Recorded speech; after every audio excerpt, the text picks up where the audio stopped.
कराची के इलाके Shah Faisal colony 5 number Qadria मस्जिद वेझो इमारत किरण सबब फोत थियल खंडू स्टॉप वासी मज़दूर भाइरनि सिकंदर वल्द मोहम्मद बचल सोलंकी ऐं असगर वल्द मोहम्मद बचल सोलंकी जे वारसनि मोहम्मद बचल सोलंकी, माशूक सोलंकी, मोहम्मद जुमन, बिलाल सोलंकी ऐं ॿियनि नंढनि ॿारनि समेत एहतिजाज कंदे चयो त बरसातुनि में असां ग़रीबनि जा घर किरी पिया।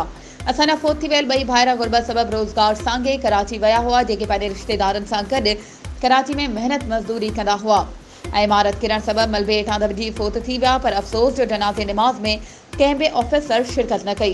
पर हिन वक़्त ताईं इंतज़ामिया समेत को बि ऑफिसर असां वटि लड़ी न आयो आहे। बिल्डिंग मालिक ऐं ठेकेदार ख़िलाफ़ कार्रवाई करे असां सां इंसाफ़ कयो वञे ऐं फोत थी वियल पोरियतनि जे वारसनि जी साड़ लधी वञे।